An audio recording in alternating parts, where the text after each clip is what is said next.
여긴 아프리카 세렝게티. 노예 거대한 이동이 시작됐다.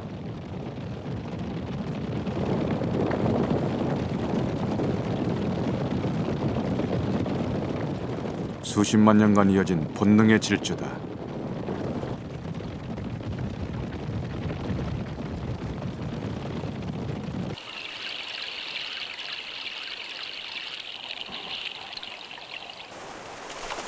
캐나다 프레이저 강의 연어도 고향을 찾아 거센 급류와의 사투를 시작했다.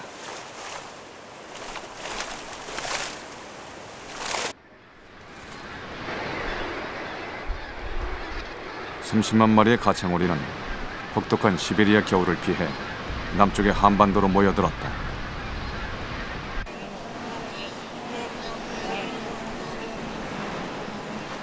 지구상의 어떤 동물은 태어나서 죽을 때까지 한 곳에 머물기도 하지만 반면 길고 험난한 여행을 떠나야 하는 동물도 있다.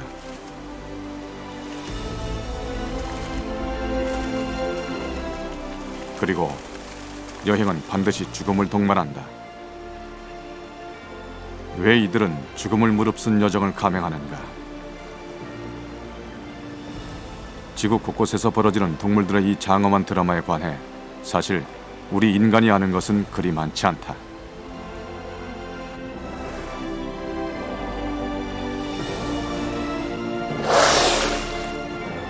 어떻게 그 먼 길을 한치의 오차도 없이 정확히 찾아갈 수 있는지는 여전히 의문이다.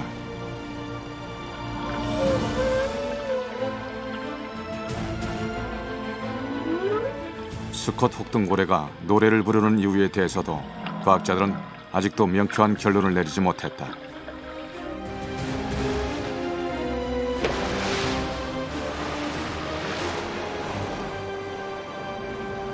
오직 우리가 아는 것은 베일에 쌓인 이들의 이동 목적이 보다 풍부한 먹이를 얻고 보다 안전하게 새끼를 낳고 키우는 데 있다는 것, 그리고 이 위대한 여정을 통해 지구의 생명 네트워크가 유지된다는 사실이다.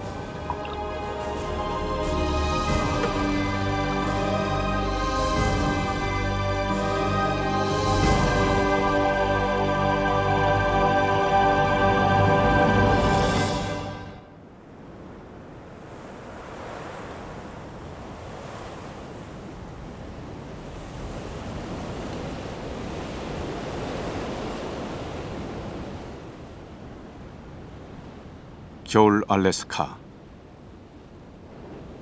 한 무리의 술록들이 필사적으로 달리고 있다.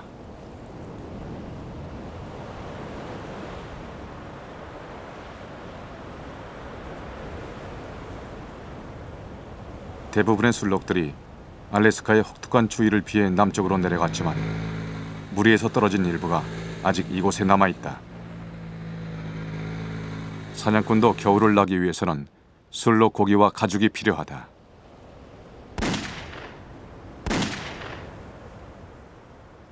두 번째 총알이 명중했다.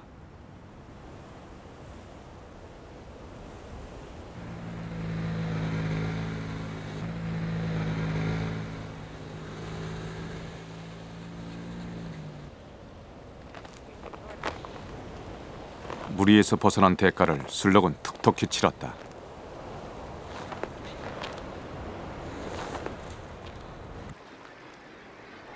길었던 툰드라의 겨울도 이제 그 끝이 보이기 시작한다.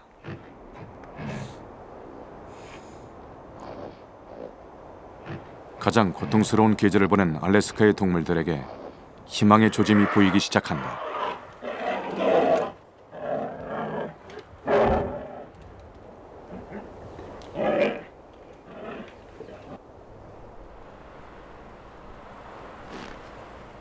북극 여우도 분주해지기 시작했다.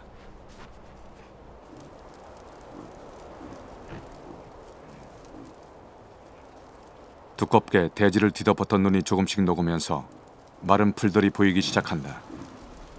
겨우내 굶주린 술록들이 조금씩 배를 채울 수 있는 시기다.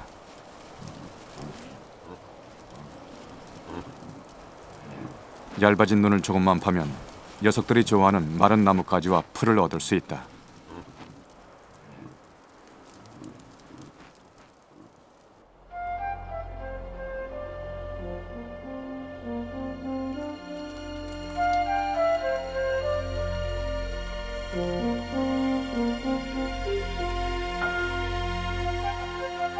푸른 세상이 돌아왔다.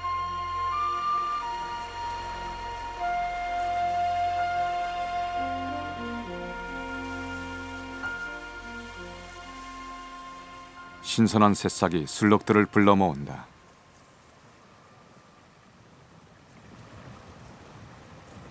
그러나 좋은 시절도 그리 오래가진 않는다.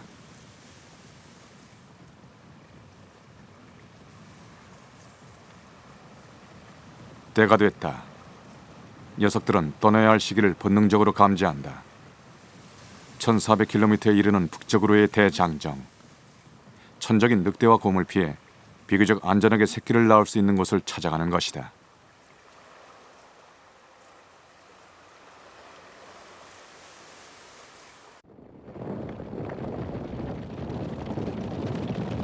신선한 풀을 찾아 누가 이동을 시작했다.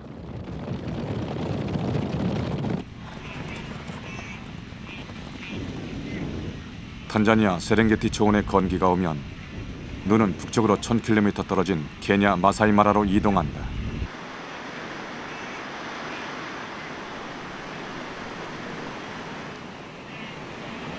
사나운 물줄기가 누대를 가로막는다.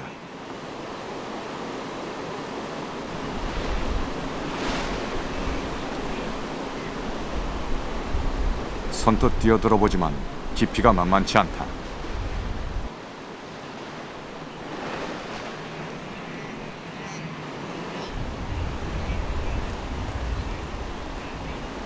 아무래도 여긴 아닌 것 같다.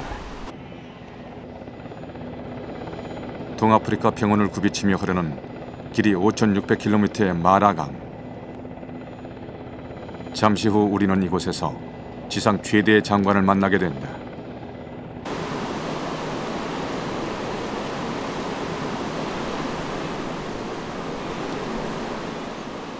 녀석들은 아직 결정을 내리지 못했다.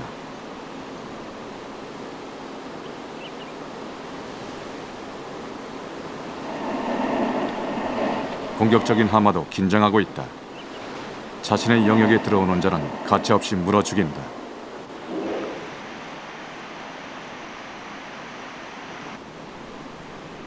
(5m까지) 자라는 나이라고도 만반의 준비를 갖췄다.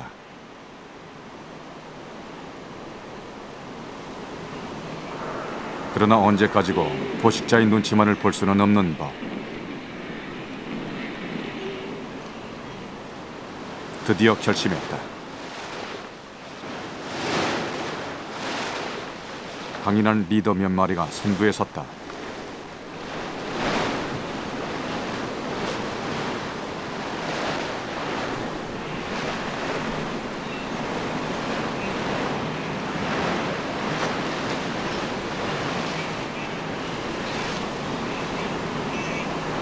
일단 선두 그룹이 뛰어들면 나머지 무리도 주저없이 따라 나선다. 이것이 바로 야생의 본질이다.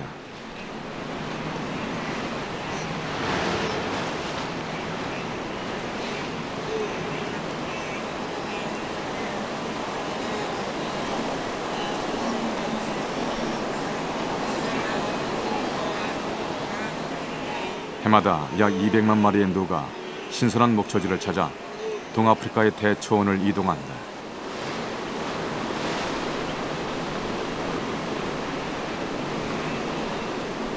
이동하는 중 가장 많은 누가 목숨을 잃는 곳이 바로 이곳 마라강이다.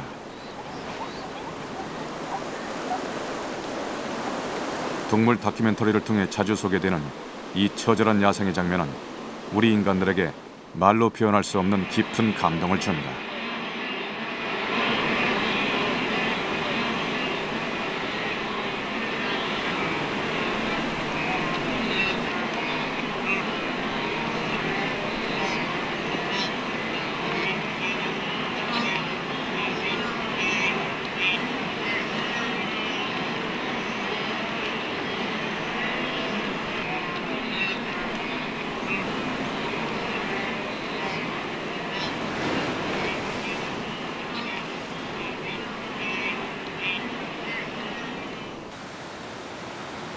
거센 급류와의 사투는 10월 초 지구 반대편 캐나다에서도 볼 수 있다.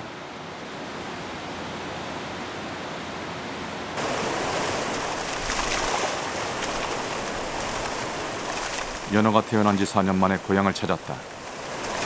이들이 악착같이 물살을 거스르는 이유는 단 하나. 오직 다음 세대를 잇기 위해서다.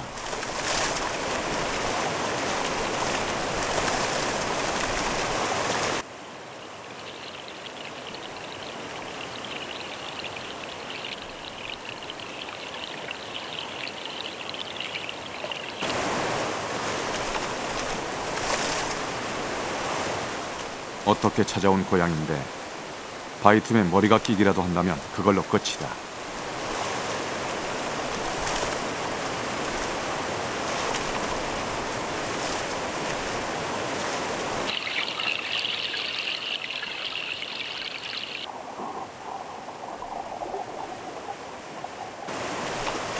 겨우 한 고비를 넘겼나 싶었더니 그게 아니다. 이번엔 회색곰들 차례다.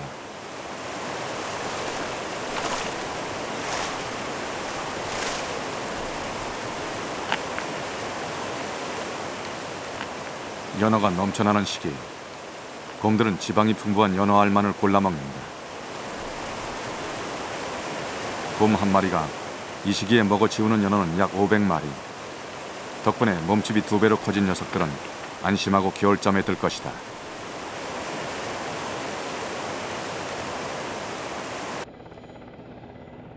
과학자들은 연어가 고향에 돌아올 수 있는 것이 4년 전 떠난 고향 하천의 냄새를 기억하기 때문이라고 설명한다.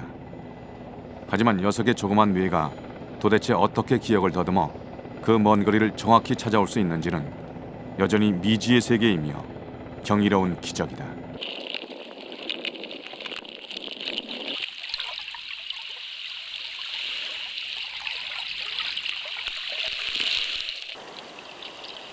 강물에 오르면서 연어는 아무것도 먹지 않는다. 먹이를 먹으면 배설물이 자칫 산란되는 알에 나쁜 영향을 줄 수 있기 때문이다.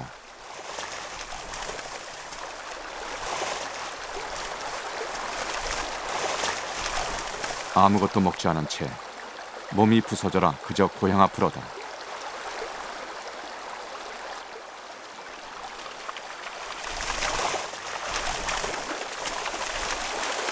한 끼도 먹지 않은 연어에겐 얕은 물도 급류 못지않게 체력 소모가 엄청나다.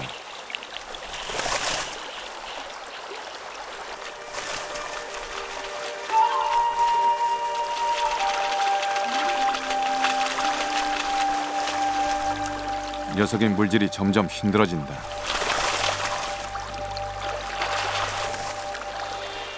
급기야 탈진한 연어가 목적지를 앞에 두고 마지막 가쁜 숨을 몰아쉰다.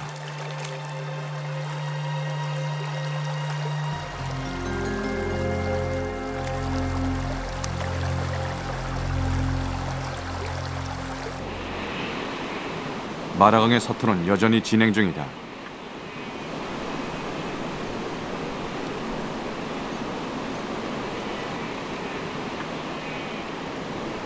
이젠 포식자의 차례.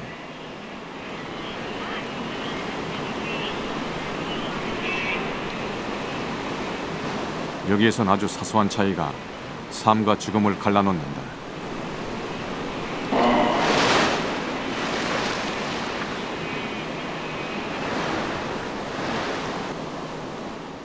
강철더처럼 강한 악어의 입은 한 번 물면 결코 놔주는 법이 없다. 누 한 마리를 익사시키는데 1시간이 걸렸다.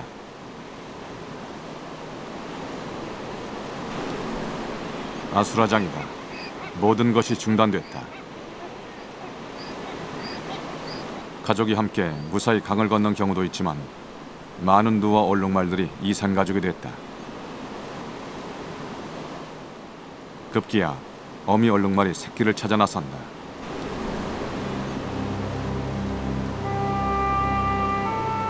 아까 한 번 건너오느라 몸도 지친 상태. 강 건너로 되돌아가기엔 역부족이다.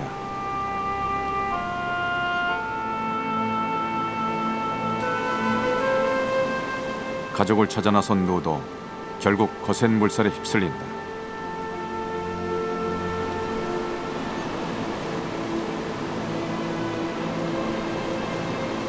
사실 포식자에 잡혀 먹히는 것보다는 이렇게 물에 빠져 죽는 숫자가 훨씬 더 많다.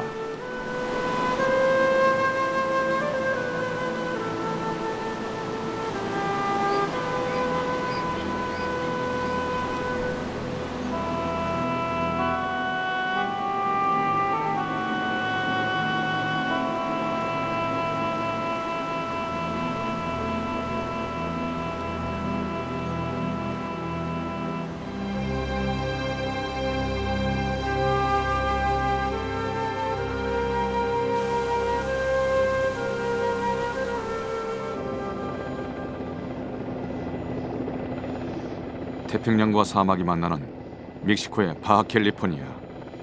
길이 1300km의 반도다.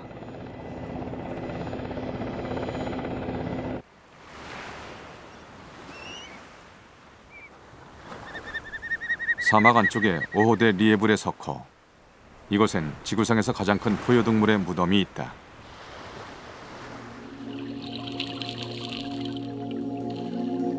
귀신고래의 뼈. 길이 14m, 무게 40톤의 거대한 몸체를 60년간 지탱해온 구조물이다. 이곳에선 매년 500여 마리의 귀신고래가 태어나고 평균 15마리가 생을 마감한다.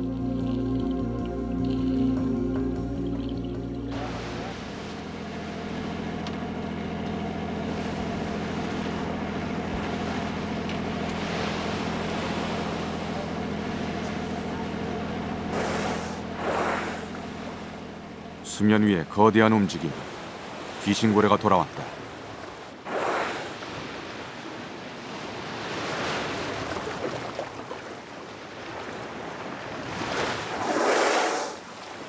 깊은 바다 속에서 오래 참았던 숨을 몰아쉬면 바다 풀 냄새가 진동한다.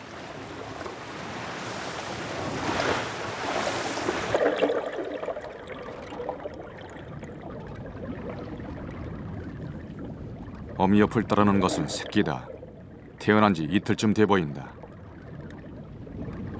갓 태어난 새끼의 몸 길이는 4.6m. 몸무게는 450kg이나 되지만 연약하기 짝이 없다. 어미 뱃속에서 잡힌 주름이 아직 그대로 있고 꼬리 지느러미도 완전히 펴지지 않았다.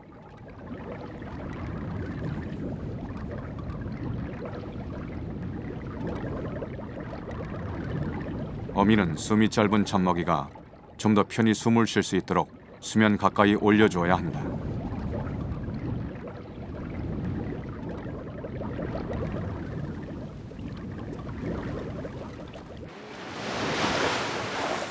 출산을 위해 7,000km를 달려 따뜻한 바다로 왔지만 이곳엔 어미가 먹을 것이 거의 없다.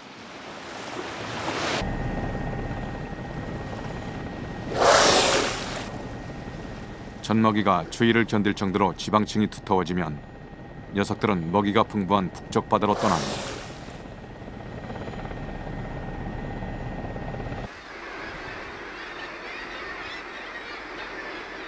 알래스카의 여름은 철새들의 귀향으로 시작된다.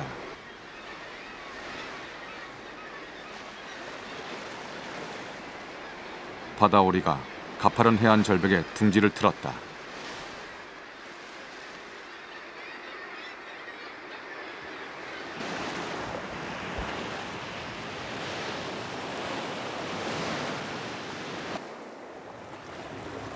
남쪽 바하캘리포니아를 떠난 귀신고래가 모습을 나타냈다.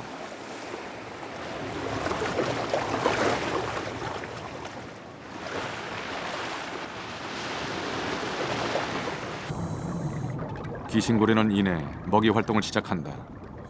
올여름 아마도 지방층을 20% 이상 두텁게 할 것이다. 귀신고래 입은 활처럼 굽었고 따개비가 붙어 있다.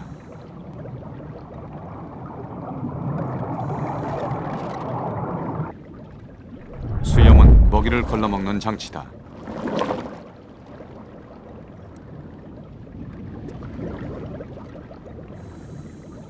귀신고래는 바다 밑바닥을 긁어 갑각류 등을 걸러먹는다.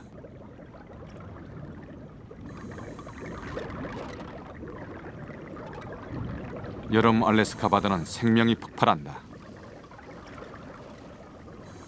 플랑크톤이 급증하면서 물고기들이 몰리고 이는 고래들의 잔치로 이어진다. 혹등고래가 입을 벌린다.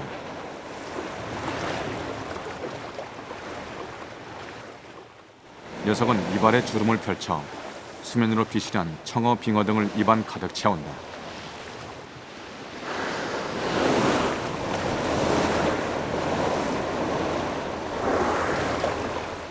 먹이 사냥을 할 때는 15마리까지 합세하는 협동작전이 기본이다.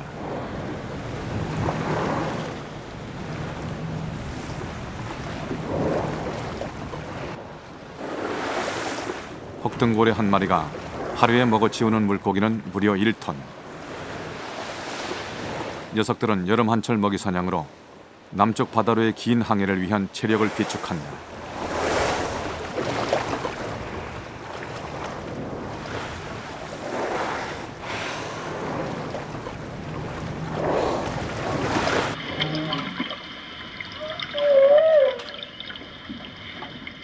혹등고래의 몸 길이는 15m, 몸무게는 약 40톤.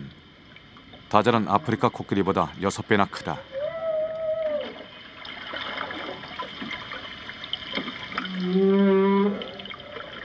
이 엄청난 지구에서 나오는 힘을 한번 보자.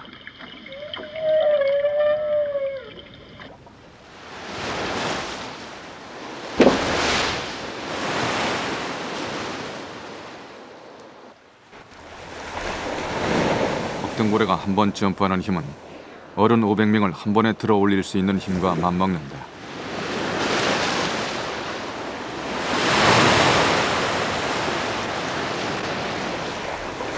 고래의 점프는 힘의 과시와 의사 전달 수단이다. 물과의 마찰을 통해 몸에 기생하는 따개비를 떨어뜨리는 효과도 있다.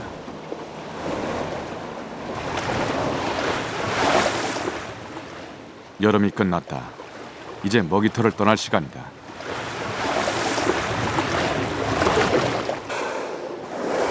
출산을 위해서는 따뜻한 물을 찾아가야 한다.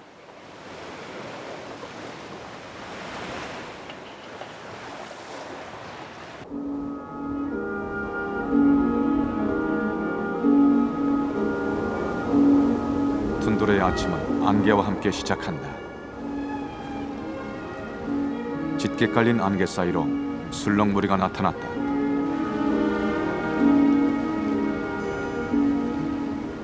북미 툰드라의 여름은 섭씨 30도를 쉽게 넘는다.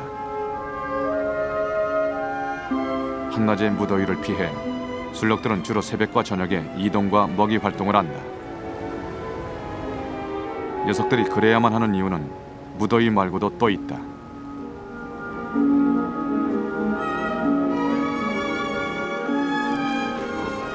바로 지긋지긋한 모기 때문이다. 모기가 극성을 부리는 한낮에는 풀도 제대로 먹을 수 없다. 툰드라의 여름은 의외로 모기가 많다. 녹은 눈이 흐르지 않고 군데군데 고여있기 때문이다. 그 고인 물에서 모기는 기하급수적으로 생겨난다. 녀석들에게 모기는 여간 성가신 존재가 아니다. 특히 어린 술럭은 모기에 아주 취약하다. 눈이나 코 혹은 연약한 피부 사이로 모기가 파고들어 알을 낳는다. 이것은 새끼 술럭을 죽음에까지 이르게 한다. 결국 모기 때문에라도 술럭은 북쪽 해안가로 올라가야 한다. 그곳은 기온이 낮을 뿐더러 바닷바람도 거세 모기가 거의 없기 때문이다.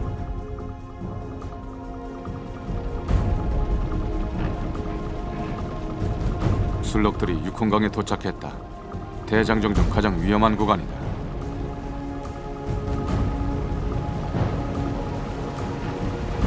굶주린 늑대도 이 순간을 놓칠 수 없다. 작년에 태어난 새끼 술럭은 어미와 함께 조심스럽게 강 건널 준비를 한다. 늑대의 공격이 시작됐다.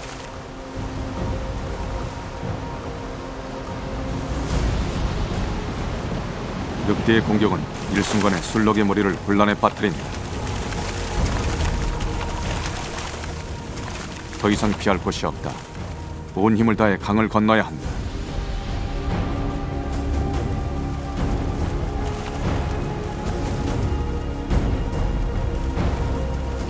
대장정의 기간 중 지력 소모가 가장 많은 순간이다.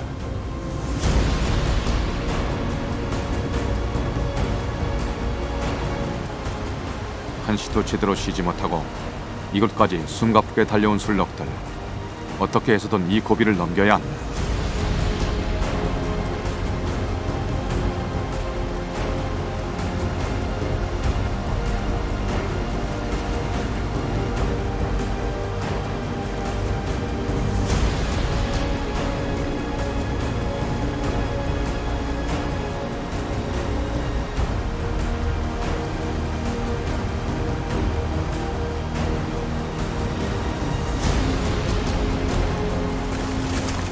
선두그룹이 1차로 강을 건넜다.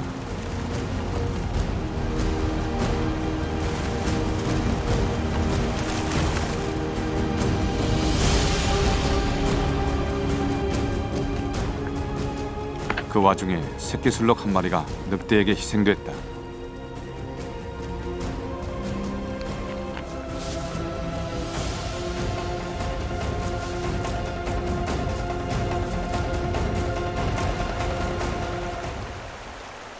(10월) 초 캐나다 아담스강.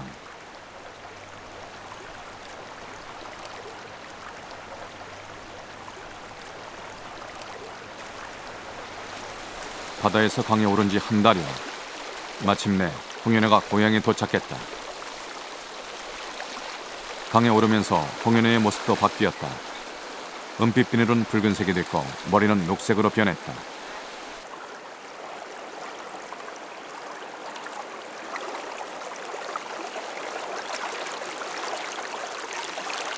수심 20cm, 바닥에 자갈이 깔린 이곳이 홍연어가 선호하는 산란 장소다. 홍연어 수컷은 암컷에 비해 주둥이가 훨씬 더 구부러져 있고 날카롭다. 경쟁자들을 물리쳐 더 많은 암컷을 차지하기 위해서다. 좋은 산란토를 차지하기 위해 암컷들의 싸움이 치열하다. 수컷 역시 마음에 드는 암컷을 차지하기 위해 물러설 수 없는 한판을 벌인다.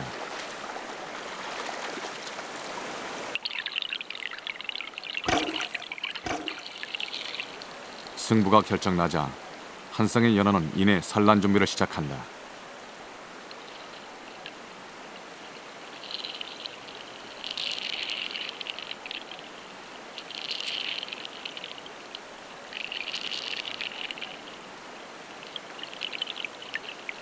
산란터 파기가 완료되면 암컷은 배를 바닥에 갖다 댄다. 산란이 임박했다는 신호다.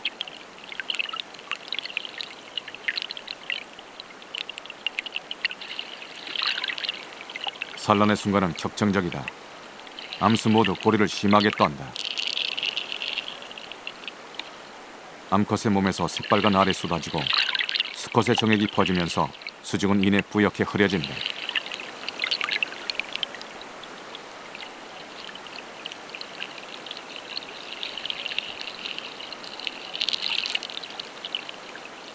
격렬한 짝짓기는 10초 만에 끝이 났다.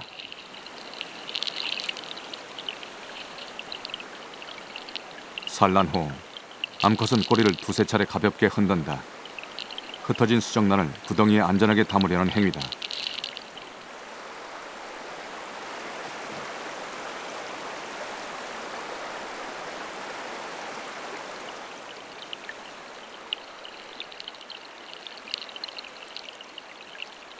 급류와 협곡을 지나 600km를 달려온 홍연애의 정성은 이제 자식들에게 고스란히 전해졌다.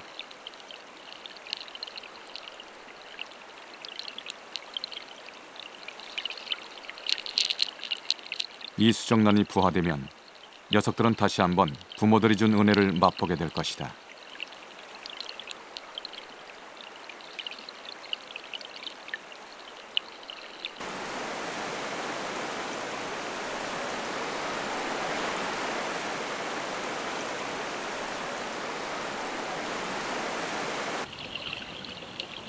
수정된 알에 불청객이 찾아들었다.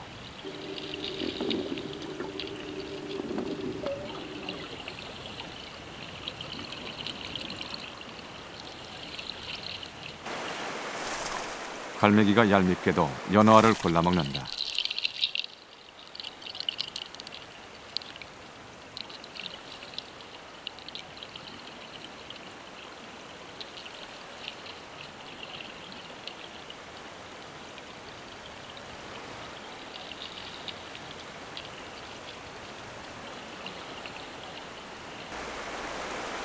어미 연어도 가는 길이 편치만은 않다.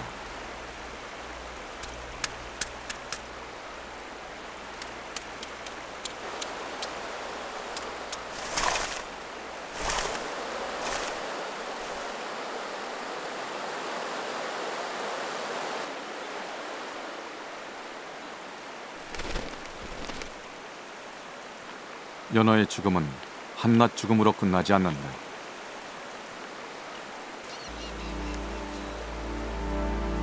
먹잇감이 부족해지는 11월, 잊지 않고 고향을 찾아준 연어 덕분에 많은 생명들이 배를 채운다.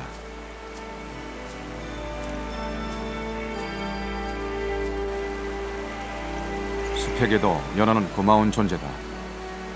동물들이 먹고 남긴 연어 사체는 썩어서 토양으로 돌아가 숲을 살찌우는 영양분이 된다. 결국 바다는 연어를 키우고 연어는 나무를 키웠다.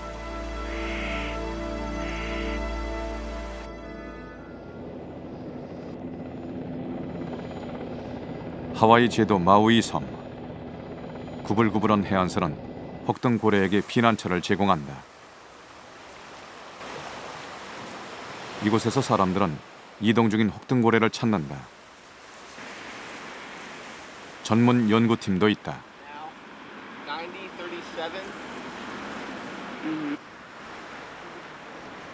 멀리 혹등 고래가 뛰어오른다.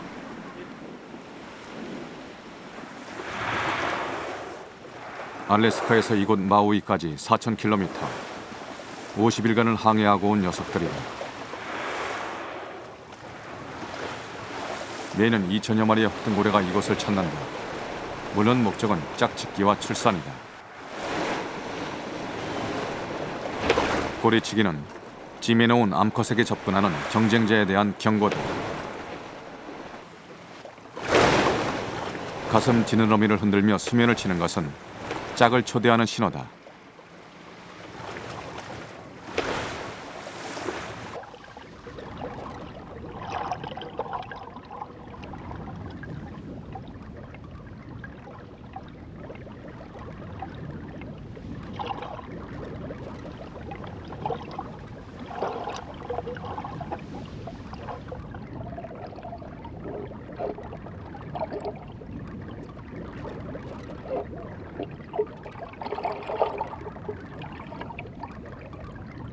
새끼가 보인다. 마우이 섬의 평균 수온은 섭씨 23도. 지방층이 얇은 새끼들의 생존을 위한 필수 환경이다.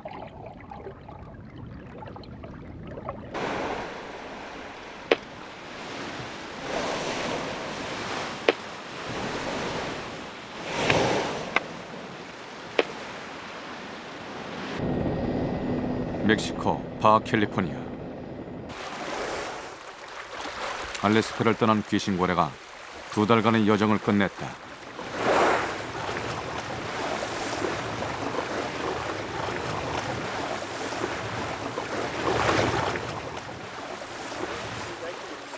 이곳에선 보다 가까이 고래를 관찰할 수 있다. 운이 좋으면 고래를 직접 만져볼 수 있는 기회도 갖는다.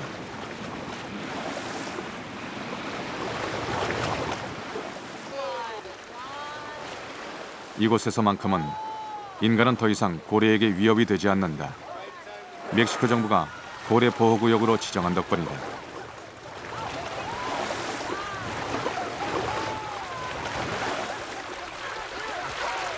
귀신고래는 평생을 먼 바다가 아닌 근해에서 지낸다.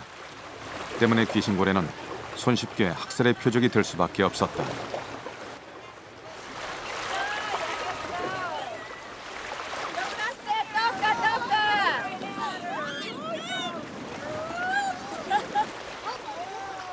인간과 고래의 만남.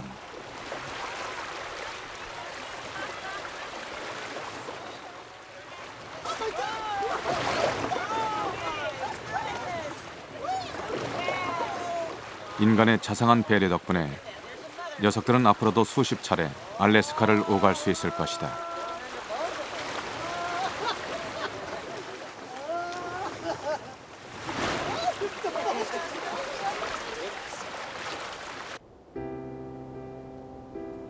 그러나 인간들이 지구상 모든 야생동물들에게 항상 자비로운 것은 아니다. 야생동물에 대한 배려는 그때그때 인간의 필요에 의해 베풀어질 수도 그렇지 않을 수도 있다. 불행하게도 이 알래스카 술럭들은 인간의 배려를 받지 못했다. 술럭들의 최종 목적지 알래스카 제복단 1002 지역. 이곳엔 술럭의 천적인 불검과 늑대가 거의 없고 거센 바닷바람 덕분에 치명적인 먹이도 없다. 술럭들이 새끼를 안전하게 낳고 키울 수 있는 여름 낙원이다. 40년 전까지 이곳에 모인 수백만 마리의 술럭의 무리는 지상 최대의 장관이었다. 그러나 이제는 예전의 절반가량의 술럭들만이 이곳에 도착할 수 있을 뿐이다. 여기에는 인간의 이기심이 크게 작용했다.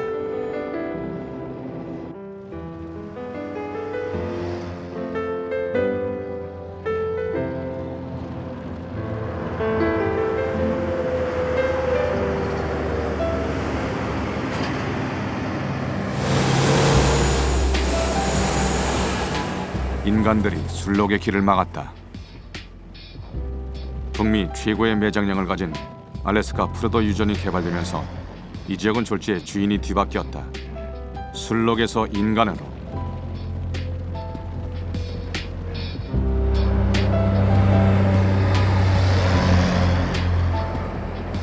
알래스카를 남북으로 관통하는 길이 1300km의 송유관.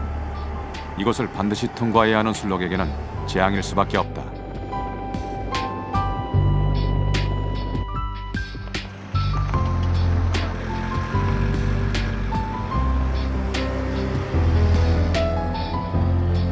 두 달에 걸친 고단한 여정을 마쳤지만 끝내 여름 보금자리 1002 지역으로 가지 못한 술럭들은 잠시도 평온을 유지할 수 없다.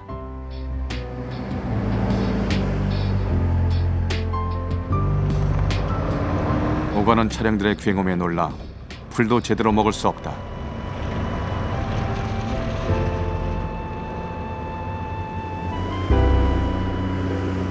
인간은 석유와 일자리를 얻고 술럭은 보금자리를 잃었다.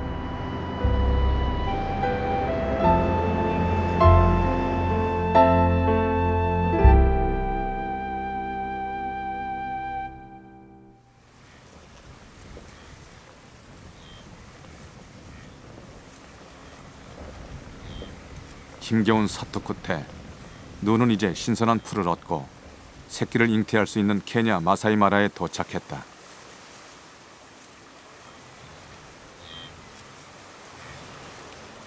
운이 좋으면 녀석들은 앞으로도 아프리카 대평원을 가로지르는 대장정을 적어도 10여 차례 이상 반복할 것이다.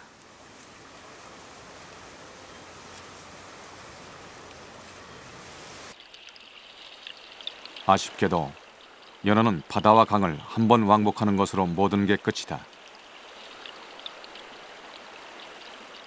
종족 보존이라는 4년간의 임무를 막 끝낸 연어는 이제 영원한 안식을 맞고 있다.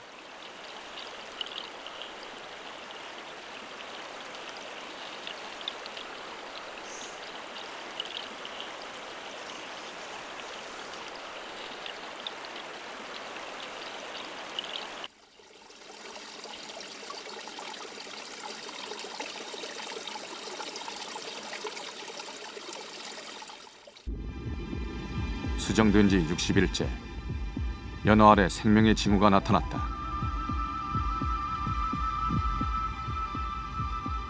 심장이 힘차게 뛰고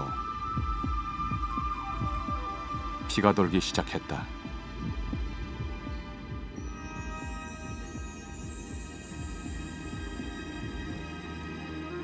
마침내 투명한 난막을 뚫고 어린 연어가 고개를 내밀었다.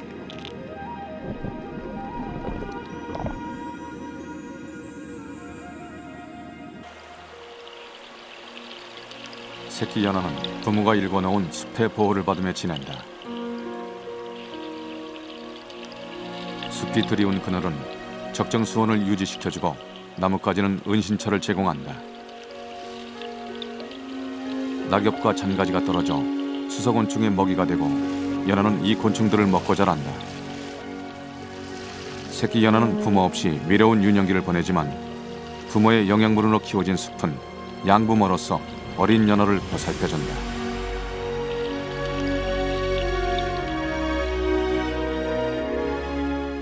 떠날 때가 됐다. 바다의 풍성함을 가지고 고향의 강과 숲으로 되돌아오는 2만 킬로미터 대장정의 시작이다.